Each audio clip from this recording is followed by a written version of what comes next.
नमस्कार दोस्तों, बहुत बहुत स्वागत है आपके अपने YouTube channel the physical education universal में। देखो जी, 29 अप्रैल को हमारा HSSC जो हरियाणा का पेपर हुआ था फिजिकल एजुकेशन का, TGT का, उसकी आंसर की आपके सामने लेके आ गए हैं। 100% एक्यूरेसी के साथ ये आंसर की होगी। एक दो क्वेश्चन में डाउट है तो आप कमेंट करके जरूर बताइए कि इसका आंसर क्या हो सकता है। तो टोटल 100 क्वेश्चन थे दोस्तों। तो फिजिकल एजुकेशन के 50 क्वेश्चन थे और जो कॉमन जो क्वेश्चन थे वो 50 क्वेश्चन थे। तो हमारा फिजिकल एजुकेशन का जो भी पोर्शन होगा आज उसको हम कवर करेंगे। तो चलो बढ़ते अपने पहले और 51 क्वेश्चन के साथ।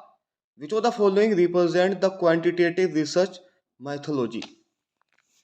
तो दोस्तों क्वांटिटेटिव रिसर्च मैथोलॉजी की बात करी है तो क्या क्या इसका ऑप्शन है, ऑप्शन देख लेते हैं। 1-to-1 इंटरव्यू, सर्वे research, focus group, correlation research, descriptive research. तो अकॉर्डिंग टू यहाँ पे मेरे हिसाब से जो इसका आंसर सही होगा वो होगा एक तो सेकंड, यहाँ पे फोर्थ और फिफ्थ। तो ऑप्शन में देख लेते हैं दोस्तों। तो ऑप्शन नंबर सी एकदम यहाँ पे ठीक हो जाएगा। चलो जी बढ़ते हैं आगे। In volleyball how many time can a team touch the ball before it must be send over the net. तो 3 बार टच कर सकते हैं दोस्तों। क्वेश्चन आई होप कि आपको समझ आ गया होगा। थोड़ा सा फास्ट चलेंगे क्योंकि फिर लंबी हो जाती है वीडियो, फिर जो स्टूडेंट होते हैं वो ज़्यादा इंटरेस्ट नहीं लेते हैं। तो which of the following is a postural deformalities affecting the spine. तो आप सभी को पता है दोस्तों स्पाइन इंजरी कौन सी होती है। स्कोलोसिस एकदम यहाँ पे ठीक हो जाता है, जो साइडवर्ड बेंडिंग हो जाती है। What is are the main goal of sports medicine. तो बताइए जो स्पोर्ट्स मेडिसिन का जो मेन गोल क्या होता है। टू प्रिवेंट स्पोर्ट्स इंजरी, जी हाँ बिल्कुल ठीक। टू ट्रीट स्पोर्ट्स इंजरी, ये भी बिल्कुल ठीक है। और टू इम्प्रूव एथलीट परफॉर्मेंस। देखो जी अगर आप स्पोर्ट्स इंजरी को प्रिवेंट कर लोगे तो ऑटोमेटिकली जो आपकी एथलीट की परफॉर्मेंस है वो ऑटोमेटिक बढ़ जाएगी। तो मेरे हिसाब से यहाँ पे all of option number D all of above एकदम यहाँ पे ठीक आंसर हो जाएगा। चलो जी बढ़ते हैं आगे। In hockey how many periods are typically played. तो कितने इंटरवल होते हैं आप सभी को पता है, 4 होते हैं 15-15 मिनट के। 4 यहाँ पे इंटरवल होते हैं। तो इसमें क्वेश्चन बड़ा ही आसान क्वेश्चन था ये। तो यहाँ पे 4 एकदम यहाँ पे ठीक आंसर हो जाएगा। In tennis what is the term use describe a score of 40-40। तो अगर स्कोर 40-40 हो जाता है तो उसको ड्यूस बोलते हैं दोस्तों। यहाँ पे फिर से एक आसान क्वेश्चन है। चलो जी बढ़ते आगे। Kretschmer classification of personalities based on. तो क्रैसमर जो थे उन्होंने किसके बेस पे दिए थे, जो आप सभी को पता है बॉडी टाइप इन्होंने डिस्क्राइब करे थे। चलो जी बढ़ते हैं आगे। विच of the following is A minor game in sports. तो माइनर गेम, देखो जी मेजर गेम की बात कर लेते हैं। तो आप सभी को पता है रग्बी तो एक मेजर गेम है ही है। टेबल टेनिस भी एक मेजर गेम है। अब दो ऑप्शन में थोड़ा सा डाउट था दोस्तों, लैक्रोस और अल्टीमेट फ्रोस्बी। तो आप सभी को पता है अल्टीमेट जो फ्रोस्बी होता है वो आपने देखा होगा, जो एक गोल गोल से होता है उसको फेंकते हैं, तो उसी को बोलते हैं अल्टीमेट फ्रोस्बी। तो मेरे हिसाब से जो लैक्रोस भी खेला जाता है, तो मेरे हिसाब से जो इसका आंसर हो जाएगा वो हो जाएगा ऑप्शन नंबर सी। आप एक बार कमेंट करके बताइए कि दोस्तों आपको क्या लगता है इसका आंसर। तो कुछ क्वेश्चन देखो जी 50 में से 40, जो 10 क्वेश्चन है ना उसी में से थोड़ा बहुत यहाँ पे मेरिट में आपको उतार चढ़ाव देखने को मिल सकता है। तो which of the following is not a common sports injury. तो बताइए दोस्तों कौन सी इसमें से स्पोर्ट्स इंजरी नहीं है जो कॉमन होती है। देखो स्ट्रेन आप सभी को पता है, स्प्रेन एक हमारी लिगामेंट इंजरी है। और यहाँ पे देखो जी फ्रैक्चर जो है ना वो थोड़ा सा कॉम्प्लिकेटेड इंजरी यहाँ पे आ जाती है जब जॉइंट हमारा डिसलोकेट हो जाता है। चलो जी बढ़ते हैं 60 क्वेश्चन के साथ। What is the primary difference between kinesiology and biomechanism. तो क्या क्या डिफरेंस होता है। तो मैं सीधा इसका आंसर बता देता हूँ दोस्तों। तो इसका ऑप्शन नंबर ए एकदम ठीक आंसर हो जाएगा। Kinesiology is the study of human movement while biomechanism is study of the mechanical properties of biomechanical system, एकदम यहाँ पे ठीक आंसर हो जाएगा। तो which of the following is not a law of motion? तो लॉ ऑफ इनर्शिया आप सभी को पता है, फर्स्ट लॉ ऑफ मोशन है यहाँ पे, न्यूटन ने दिए थे। लॉ ऑफ एक्सेलरेशन भी है, और यहाँ पे law of conservation of energy कोई यहाँ पे लॉ नहीं है दोस्तों।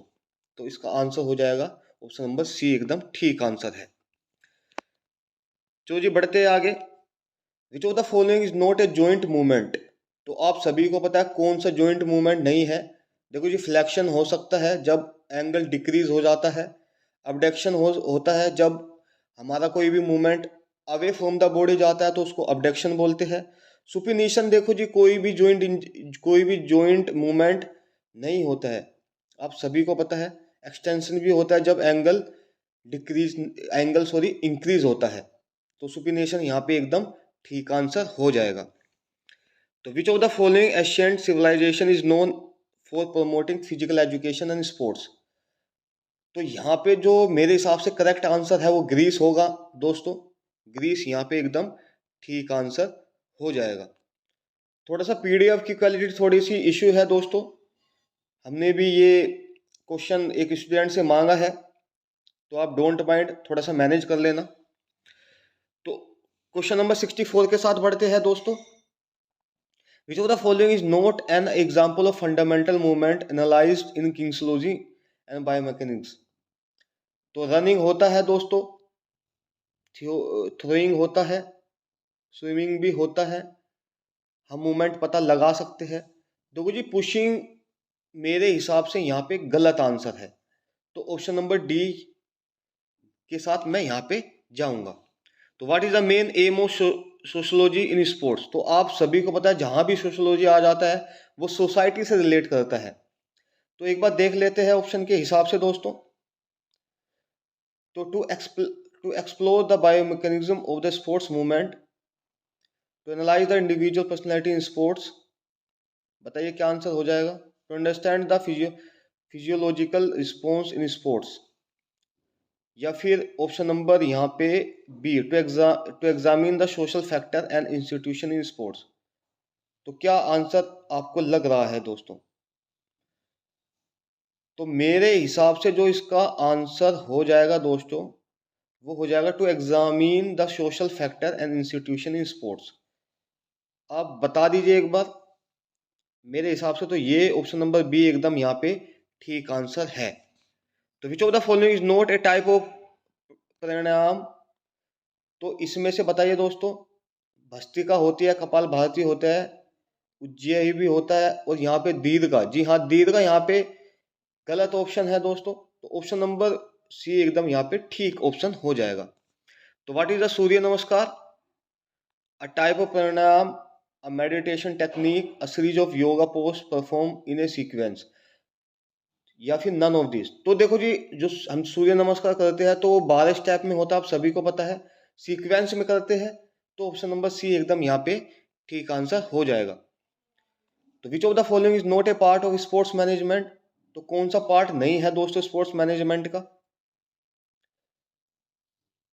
तो मैनेजमेंट ऑफ इंफ्रास्ट्रक्चर ये तो होता है, मैनेजमेंट ऑफ फाइनेंस ये भी होता है, मैनेजमेंट ऑफ पर्सनल रिलेशनशिप तो ये कहीं ना कहीं ये भी होता है, मैनेजमेंट ऑफ वेदर कंडीशन। देखो जी, वेदर कंडीशन यहाँ पे थोड़ा सा ओड हो जाता है, क्योंकि जो वेदर होता है वो कभी भी चेंज हो सकता है, तो उससे कोई स्पोर्ट्स मैनेजमेंट का रिलेट यहाँ पे नहीं करता है। तो what is the primary function of sports policy and regulation? तो क्या क्या प्राइमरी फंक्शन होते हैं स्पोर्ट्स पॉलिसी के और जो रेगुलेशन होते हैं? क्या ऑप्शन हो जाएगा? To promote fair play, to increase revenue, to manage relationship between sponsor, to provide medical assistance to athlete, या फिर अनअटेम्प्टेड? तो क्या आंसर हो जाएगा? थोड़ा सा टाइम दे देते हैं आप सभी को, इसका तो आंसर आप आई होप बता पाओगे। तो जो इसका आंसर हो जाएगा दोस्तों वो हो जाएगा यहाँ पे टू प्रमोट फेयर प्ले। देखो जी, रेगुलेशन और स्पोर्ट्स पॉलिसी का ये ही एक प्राइमरी फंक्शन होता है कि जो भी फेयर प्ले है उसको प्रमोट करा जाए। तो which of the following is not a part of financial management in sports. तो इसमें से कौन सा पार्ट नहीं है फाइनेंशियल मैनेजमेंट का? बजटिंग होता है, फोरकास्टिंग होता है, टैक्सेशन होता है। देखो कोचिंग यहाँ पे कोई भी फाइनेंशियल मैनेजमेंट का यहाँ पे पार्ट नहीं होता है। तो ऑप्शन नंबर डी यहाँ पे ठीक आंसर हो जाएगा। Which of the following is not a factor that should be consider when planning sports event. तो कौन सा फैक्टर है जब हम कंसिडर नहीं कर सकते जब हम कोई भी प्लानिंग कर रहे हैं स्पोर्ट्स का? तो लोकेशन देखते हैं दोस्तों, लोकेशन, टाइमिंग भी देखते हैं, वेदर कंडीशन भी देखते हैं। तो ये तीनों तो यहाँ पे ठीक आंसर हो जाएंगे। नंबर ऑफ स्पेक्टेटर्स, कितने दर्शक होने चाहिए, तो यहाँ पे मेरे हिसाब से ये गलत ऑप्शन यहाँ पे हो जाएगा। तो ऑप्शन नंबर डी एकदम यहाँ पे करेक्ट आंसर है। बढ़ते हैं 72 क्वेश्चन की ओर। What is the role of risk management in sports management. तो क्या रोल होता है दोस्तों बताइए? To prevent injury to athlete, to reduce the risk of financial loss, to provide training to athlete, to design and maintain sports facilities. Sports management यहाँ पे पूछा है, तो मेरे हिसाब से जो इसका आंसर हो जाएगा दोस्तों वो हो जाएगा option number A, to prevent injury to athlete. एकदम ठीक आंसर है। बाकी आप कमेंट में बता दीजिए, मुझे तो ये आंसर ठीक लगा है। चलो जी बढ़ते अपने 73 क्वेश्चन की ओर। Which of the following is not a definition, which of the following is the definition of psychology in sports. तो इसमें से कौन सी डेफिनेशन है? तो क्या हो जाएगा? देखो जी आप सभी को पता है, जब भी साइकोलॉजी की यहाँ पे बात होती है तो हमारी जो मेंटल प्रोसेस एंड बिहेवियर होता है उसको स्टडी करता है। तो ऑप्शन नंबर बी एकदम यहाँ पे ठीक आंसर हो जाएगा। बढ़ते हैं 74 क्वेश्चन की ओर। What is the primary function of intermural sports body. तो देखो जी दोस्तों, कॉमन यहाँ पे टॉपिक है, आप सभी को पता है, पेपर में आता ही आता है। तो क्या हो जाएगा इसका answer? To organise competition within the same organisation या विद इन द वॉल। ठीक है दोस्तों, जैसे इंटर हाउस कंपटीशन हो सकते हैं, इंटर क्लास कंपटीशन होता है, तो विद इन द वॉल ये कराए जाते हैं। अगर एक्स्ट्रा मोल आ जाता तो outside the wall, for example जैसे इंटर स्कूल कंपटीशन हो जाता है, बाहर हम ये बच्चों को खिलाने लेके जाते हैं। तो ऑप्शन नंबर यहाँ पे बी एकदम ठीक आंसर हो जाएगा। What is the relation, what are the leadership quality in sports. तो क्या क्या लीडरशिप क्वालिटी हो सकती है दोस्तों? देखो जी यहाँ पे मुझे दो ऑप्शन ठीक लगे थे, creativity, vision, static planning, resource management या रिस्क टैकल। लेकिन यहाँ पे फ्लेक्सिबिलिटी, पेशेंस, प्रिवेंस, ह्यूमिलिटी और फेयरनेस। लेकिन मैं जो क्वेश्चन जाऊंगा वो मेरे हिसाब से जो क्वेश्चन इसका आंसर हो जाएगा वो हो जाएगा ऑप्शन नंबर बी एकदम ठीक। बाकी आप कमेंट में बता दीजिए। फ्लेक्सिबिलिटी, पेशेंस, प्रिवेंस, ह्यूमिलिटी और फेयरनेस यहाँ पे एकदम ठीक आंसर है। बढ़ते अपने 76 क्वेश्चन की ओर। Which of the following is not a part of sports, which of the following is not a part of management of infrastructure in sports. तो इसमें से कौन सा पार्ट नहीं है दोस्तों मैनेजमेंट इंफ्रास्ट्रक्चर का? तो maintenance of facility, design of facility, selection of equipment, planning of competition. तो प्लानिंग ऑफ कंपटीशन देखो कहीं ना कहीं यहाँ पे इंफ्रास्ट्रक्चर का पार्ट नहीं होता है दोस्तों। ठीक है दोस्तों, तो बढ़ते आगे। What is the purpose of periodisation in sports training. तो क्या पर्पस हो सकता है पीरियडाइजेशन का? तो क्या पर्पस हो सकता है? To maintain a constant training schedule, to prevent over training, to vary training intensity volume over time, to increase the number of training session per week. तो देखो जी आप सभी को पता है माइक्रो, मैक्रो, मेसोसाइकिल ये सब पीरियडाइजेशन का ही पार्ट है। तो मेरे हिसाब से जो इसका आंसर है वो ऑप्शन नंबर सी एकदम ठीक आंसर हो जाएगा। देखो जी हर एक उसमें जो इंटेंसिटी होती है, वॉल्यूम होती है, वो वेरी करती है। किसी साइकिल में घटती है वॉल्यूम, किसी में बढ़ती है, किसी में इंटेंसिटी बढ़ती है। तो उसमें जो ट्रेनिंग इंटेंसिटी और वॉल्यूम होती है उसमें वेरी करती है पीरियडाइजेशन में। तो पीरियडाइजेशन का मेन मोटिव यही है, जो हमारा ट्रेनिंग का शेड्यूल है उसमें चेंजेस लाना। ठीक है दोस्तों। तो बढ़ते अपने 78 क्वेश्चन की ओर दोस्तों।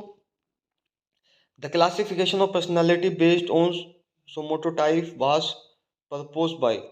तो सोमोटोटाइप जो बॉर्डर क्लासिफिकेशन थे वो आप सभी को पता है शेल्डन ने दिए थे। तो ऑप्शन नंबर ए यहाँ पे ठीक आंसर हो जाएगा।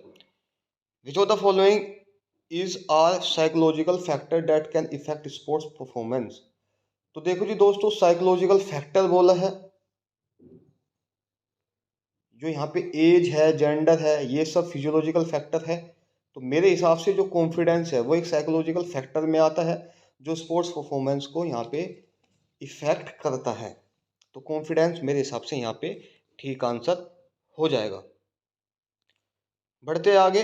Which country physical education system was influenced by the ideas of French Nightingale. तो कौन सी कंट्री थी दोस्तों? तो डेनमार्क। जी हाँ, डेनमार्क एकदम ठीक आंसर है यहाँ पे। बढ़ते अपने 92 क्वेश्चन की ओर। Which of the following is not a part of equipment management in sports. तो कौन सा पार्ट नहीं है दोस्तों 92 का? क्या आंसर हो जाएगा बताइए जल्दी, फिर हम बताते हैं। तो जो इसका आंसर हो जाएगा दोस्तों, देखो जी, इक्विपमेंट मैनेजमेंट की बात करी है, मेंटेनेंस ऑफ इक्विपमेंट ये तो एकदम ठीक है, ट्रैकिंग ऑफ इक्विपमेंट यूज ये भी बिल्कुल ठीक है, प्रोक्यूरमेंट ऑफ इक्विपमेंट ये भी ठीक है, प्लानिंग ऑफ कंपटीशन देखो जी कहीं ना कहीं यहाँ पे पार्ट नहीं होता है इक्विपमेंट मैनेजमेंट का। ठीक है दोस्तों। तो which of the following, next question पे बढ़ जाते हैं दोस्तों। Which of the following is a specific training programme for developing speed. तो स्पीड की बात करी है, तो स्पीड का देखो जी प्लायोमेट्रिक एक्सरसाइज हमारी एक्सप्लोजिव जो स्ट्रेंथ होती है उसमें काम आती है। सर्किट ट्रेनिंग आप सभी को पता है स्ट्रेंथ इंडोरेंस के लिए काम आती है। फर्टलेक ट्रेनिंग हमारा जो बेसिक इंडोरेंस होता है उसको डेवलप करती है। और जो इंटरवल ट्रेनिंग है, जी हाँ, इंटरवल ट्रेनिंग हमारा एक डेवलपमेंट स्पोर्ट्स में बहुत ही बड़ा रोल यहाँ पे करता है। और आप सभी को पता है इंटरवल ट्रेनिंग में इनकम्प्लीट रिकवरी दी जाती है, प्लीज ये चीज भी आप ध्यान रखिए। और मिड सीजन में ये ट्रेनिंग शेड्यूल कराया जाता है। तो बढ़ते अपने 94 क्वेश्चन की ओर। Which of the following is not a part of अस्थान योग। तो आप सभी को पता है यम, नियम, आसन ये सब अस्थान योग में आते हैं। तो प्राणायाम, नियम, ध्यान भी आता है, और हठ योग यहाँ पे नहीं आता है। अब सभी को पता है यम, नियम, आसन, प्राणायाम, प्रत्याहार ये सब क्या है, अष्ट योग में आते हैं। तो इसका ऑप्शन जो आंसर हो जाएगा वो ऑप्शन नंबर ए एकदम ठीक आंसर हो जाएगा। तो what is the highest sports owner in India. तो स्पोर्ट्स सबसे बड़ा जो स्पोर्ट्स अवार्ड होता है, हाईएस्ट होता है, वो राजीव गांधी खेल रत्न अवार्ड होता है दोस्तों। इसका जो नाम चेंज करके ध्यानचंद खेल रत्न अवार्ड रख दिया गया है। कब स्टार्ट हुआ था? 1991 और 1992 में ये स्टार्ट कराया गया था। 25 लाख इसमें जो धनराशि है, जो कैश मिलता है, वो 25 लाख रुपए मिलता है। Which of the following is not one of the element limb of Ashtayoga. तो देखो जी फिर से ये रिपीट हो गया है। यम ये प्राणायाम होता है, ध्यान होता है, अनुलोम विलोम यहाँ पे गलत ऑप्शन यहाँ पे हो जाएगा। What is the history of yoga. तो आप सभी को पता है it's originate in India over 5000 year ago. तो आप सभी को पता है योगा बहुत पहले सालों से चलता आ रहा है। तो ऑप्शन नंबर बी एकदम ठीक आंसर हो जाएगा। In basketball how many player are there in on court of इस टीम। तो कोर्ट की बात करी है, जब खेलते हैं बास्केटबॉल में कि तो कितने प्लेयर होते हैं? तो 5 प्लेयर होते हैं दोस्तों। 5 प्लेयर एकदम यहाँ पे ठीक आंसर हो जाएगा। प्लेनिंग की बात करी है, एक्स्ट्रा की बात नहीं करी है। तो बढ़ते अपने 99 क्वेश्चन की ओर। The principle of measurement and evaluation include. तो क्या क्या प्रिंसिपल जो मेजरमेंट और इवेल्युएशन में इंक्लूड होता है? तो रिएबिलिटी, वैलिडिटी एंड ऑब्जेक्टिविलिटी, ये तीनों होते हैं, आप सभी को पता है। तो ऑप्शन नंबर ए एकदम ठीक आंसर हो जाएगा। बढ़ते अपने लास्ट क्वेश्चन की ओर। Which of the following sports require the use of shuttlecock. तो शटल कोक आप सभी को पता है बैडमिंटन। बैडमिंटन में जो शटल कोक होती है वो यूज होती है। तो ये क्वेश्चन थे दोस्तों जो हमने आपके सामने सोल्व करे हैं। आई होप कि आपको पता लग गया होगा कि पैटर्न कैसा आ सकता है जो अपकमिंग एग्ज़ाम होने वाले हैं टीचिंग टीजीटी लेवल के। तो आई होप कि आपको वीडियो पसंद आई होगी। अपना जो स्कोर है वो आप कमेंट में ज़रूर बताएं कि आपके कितने क्वेश्चन ठीक हुए हैं। अगर आपको कोई भी क्वेश्चन में डाउट होता है तो वो भी आप कमेंट करके हमें बता सकते हैं। ठीक है दोस्तों, तो अभी के लिए बाय बाय, मिलते हैं अपने नेक्स्ट वीडियो के साथ। अगर आपको वीडियो अच्छी लगती है तो हमारे चैनल को सपोर्ट करो और वीडियो को शेयर करो ताकि मेजोरिटी ऑफ द स्टूडेंट को बेनिफिट मिल सके। तो बाय बाय दोस्तों।